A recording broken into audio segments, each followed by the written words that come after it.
Hey guys, thanks for watching. Please make sure to subscribe to our YouTube channel and all our social media platforms at Fino Boxing. You can follow my personal social media at Adriana_sports.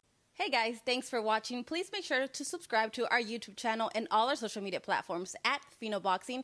You can follow my personal social media at Adriana_sports. Very proud of him and for him and the job that he did tonight.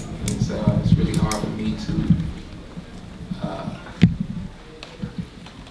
go away. You know, I want to fight again. I want to fight right now. It was the same thing when I fought Errol Spence. When my name wasn't called as a winner, I wanted it the same night. And you know, I know it's gonna take some time for this feeling to go away. You know, as this feeling goes away, I'll probably be more proud of myself and everything that I did through the course of the night. But here we are. You know, not where I expected to be tonight. So. With that said, I'll allow you guys to ask me whatever you want to ask, and guys know what we do. It was bad defense, hands were down, and I think part of me is just wanted to get back and was careless, and then the other part of me was a little out of it and not able to defend myself quick enough. So, you know, again, I understand what my dad's position was there. I didn't expect it though, but when I saw it, I was okay. Shawn, one last thing, and maybe Kenny, you can chime in. How do you think Crawford would do with Spence if that were his next fight? How do you think that they would match up? You were in there with him. Terence is, you know, everything, you kind of use that word different, and different describes the way somebody is, and you're not really being able to describe exactly what they are, so you say that they're different. And that's exactly what Terence Crawford is to boxing. He's different. It's like you can't really pick up everything that it is that he does. You just know that he does everything more than exceptionally well. I felt like in the fight with Errol Spence Jr. going 12 rounds, I felt like you know, it was not as tough as fighting Terence Crawford. So hopefully that answers that. Kenny, you want to finish that? Shawn, take us through a little bit of the 10th round as you came out. How did you feel you were doing on the scorecards? And just take us through that a little bit. What's up, TC? I wasn't quite sure actually, and I think this is one of the first fights that my dad he didn't have the, you know, you're up, you're down. We didn't have any of those conversations. We literally going round by round. My dad did an excellent job in the corner. Gave me some really good instruction and some really good adjustments to make as well. You know, I think my execution was there, but my consistency wasn't there.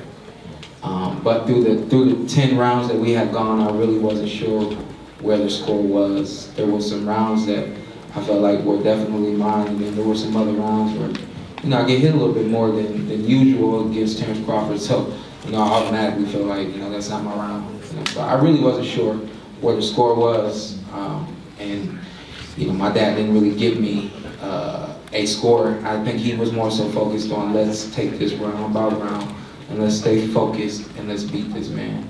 And you know, we didn't get it tonight. Did you feel there was a little bit of a flashback for you to the Spence fight? Literally the same thing, right? 10th round. You know what, I didn't until, you know, being in the background and someone saying, you know, hey, you know, when did that happen? And I was like, 10th round, exact same thing. You know what I mean? So no flashbacks.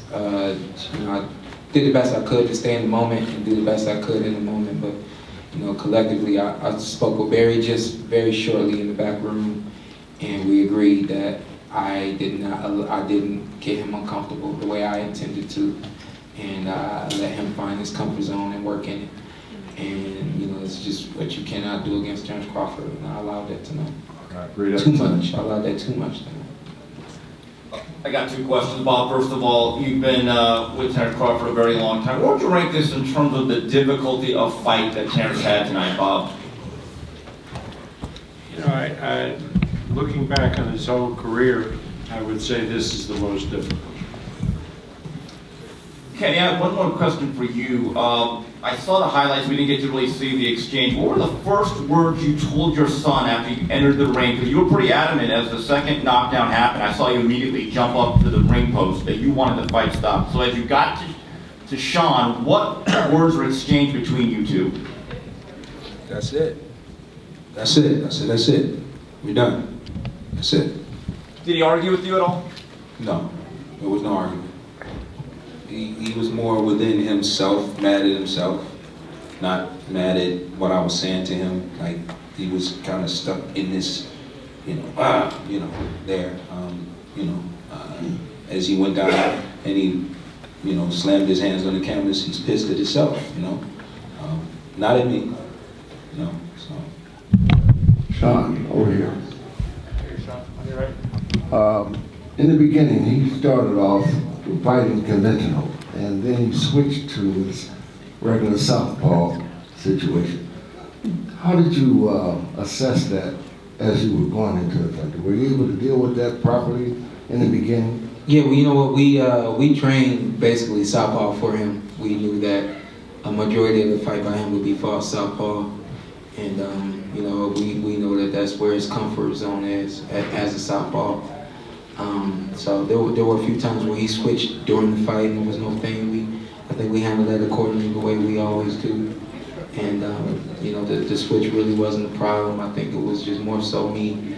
I was a little hesitant tonight, and I don't think I kept my foot on the gas pedal enough.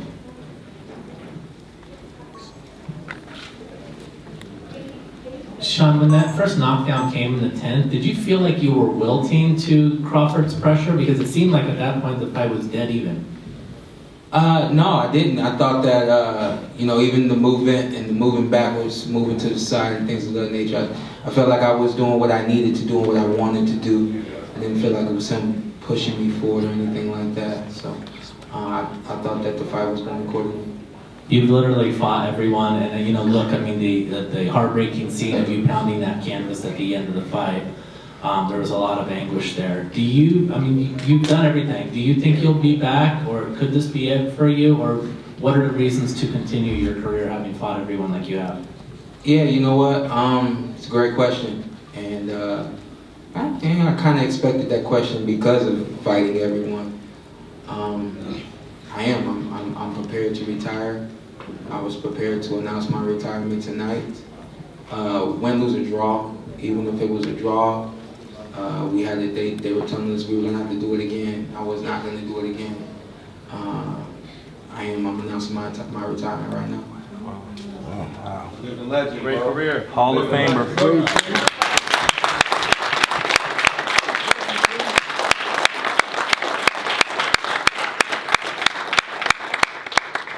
One of the guys I admire in this sport is Andre Ward, and I heard he had me on the scorecard, so shout out to Andre Ward.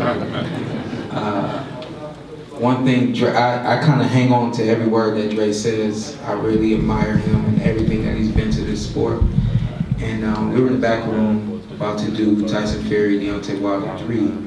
Someone comes up to him, all of the talk about Ward, Canelo. And they said, come on, champ, you got one left in you.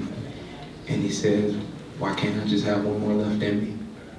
And the guy was confused. Meanwhile, I'm like, you said it all right there. Why do I have to continue? Why can't I just have one more in me and save it? Why can't I just have one more in me? I think a lot of times, the way that this sport has gone, you guys expect us to fight for 15, 20 years. You expect us to, you said, we hope he leaves this game with his health, but you never really know. I've been fortunate enough to be in some really big fights, get some really good guys, and always have my health at the end of the night. And with that being said, I knew that Errol Spence Jr. was going to be my last fight. I knew that in 2017, I think it was, when he won his championship fight. And I said that he would be the last one I fought. And after we fought, I felt like there was something else, and something else was Terence Crawford. I said, win, lose, or draw, it doesn't matter. I've given this sport a great deal, from the training to the competition,